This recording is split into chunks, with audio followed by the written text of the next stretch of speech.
공공의 적? 물음표가 붙었습니다. 이게 대체 무슨 얘기냐? 어제 안철수 의원이 자신의 SNS에 입장문을 올렸습니다. 무슨 입장이냐?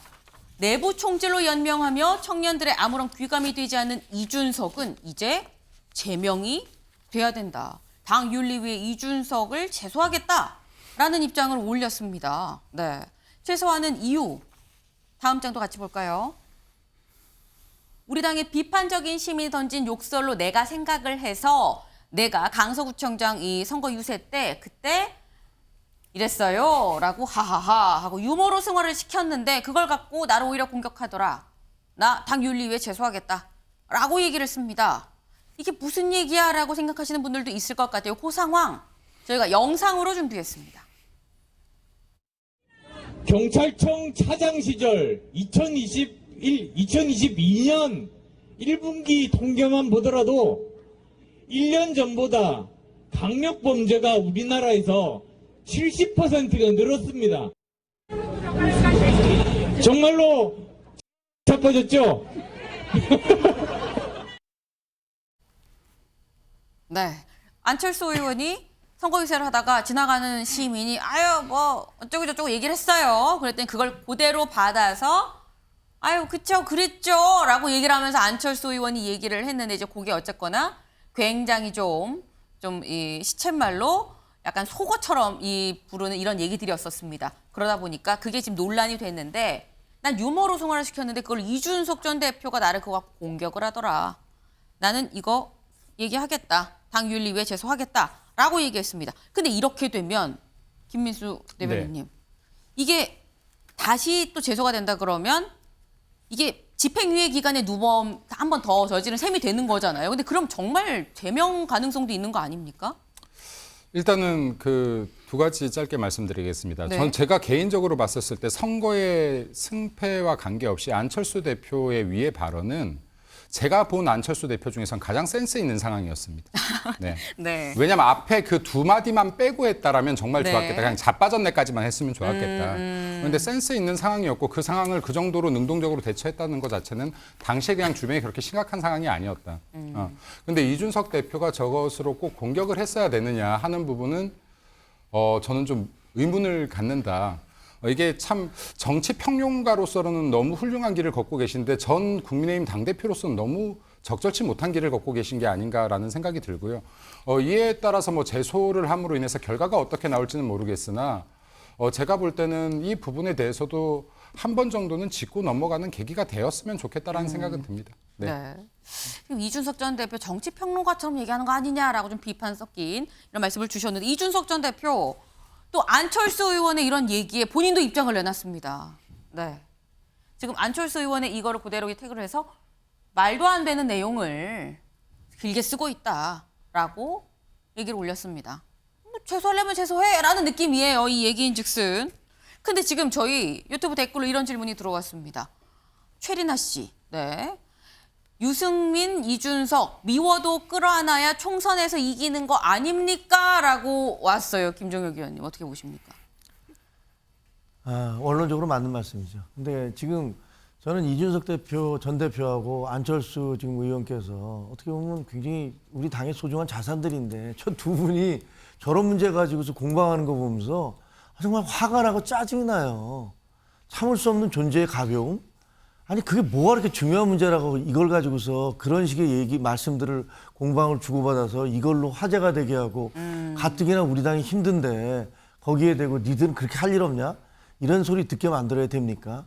그러니까 좀 자제하셨으면 좋겠어요. 이럴 때일수록 당이 어려운 상황이면 서로들 좀 말씀을 자제하고 그다음에 상대방에게 상처되는 얘기를 좀 덜 하고 그러면서 해결책을 모색해 나가야 되잖아요.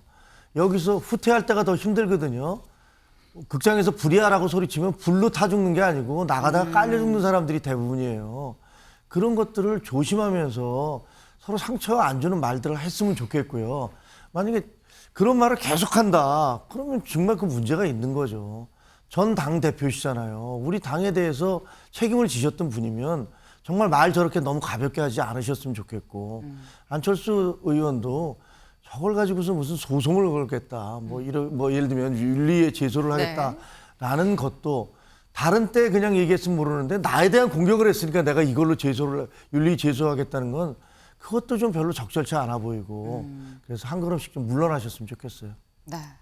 지금 두 분 다 좀 적절치 않다라고 얘기를 하셨는데 사실 안철수 전 대표와 이준석 전 대표가 구원이 좀 상당히 있습니다. 그 모습도 저희가 좀 준비를 했는데요. 보고 오시죠. 만약 진짜 완주를 목표로 하고 당선을 목표로 한 후보라면은 여기에 상당한 투자 및 비용을 써야 되거든요. 그런데 저희가 파악하고 있기로는 그런 움직임이 거의 없습니다. 선거를 완주할 상황은 아닌 걸로 보입니다. 저희 지금 뭐 모든 등록 서류부터 선거운동에 필요한 여러 가지 계약들은 다 진행하고 있습니다.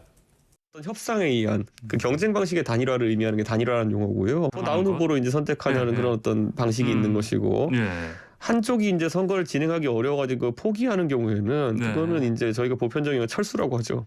지금 사퇴 형식의 단일화를 요구하고 있는데요. 어떤 입장이신가요? 그런 이야기는 한국 정치사상 들어본 적이 없습니다. 이준석 국민의힘 대표로부터 모욕적이랄지 생각될 수 있는 표현들도 들으셨고 했는데 저는 별로 관심 없는 이야기에는 귀를 기울이지 않습니다. 그래서 그 사람이 어떤 말을 했는지는 저는 잘 모릅니다. 저는 그런 거 없습니다. 이준석 대표께서 바른미래당 때 좀 이제 국민의당과 바른정당 출신 간의 갈등 속에서 아마 언젠간 저에게 속 터놓고 하실 말씀이 좀 있을 수는 있겠지만 그건 뭐 저는 뭐 여유를 갖고 봅니다 항상. 네, 두 사람 사실 노원의 지역구를 둘러싸고서 있었던 갈등이 대선을 지나면서 뭐 단일화하니 안 하니라는 얘기까지 가다가 지금까지 계속 이어지고 있는 갈등 관계가 잠깐 휴전 상태에다가 다시 또 재발한 거 아닌가라는 생각이 좀 듭니다. 근데 여기에 대해서 홍준표 대구시장도 글을 또 하나 올렸습니다. 어제 저희가 아니 17%포인트를 어떻게 이렇게 맞췄지라고 얘기를 드렸었는데 홍 시장 그 얘기를 지금 하고 있어요. 쪽집게처럼 결과를 맞춘 이준석 전 대표는 어떻게 자기 선거에 3번이나 실패를 했느냐. 이제부터 부디 평론가에서 우리 당의 전 대표로 돌아오시길 바란다. 이준석 전 대표와 홍준표 시장은 사이가 좋은 편으로 알려져 있죠. 이준석 전 대표도 가끔 조언을 들으러 갑니다라고 이제 홍준표 시장을 언급을 한 적이 있는데 윤상열 위원님. 네.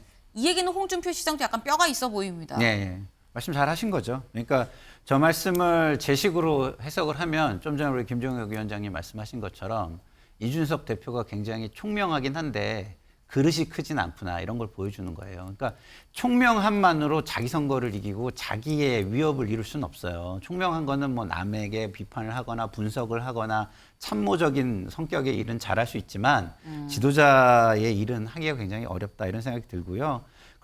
그렇지만 저는 이준석 대표를 위해서도 좀 변론을 해주고 싶은 거는 이 시작이 뭐부터 됐느냐.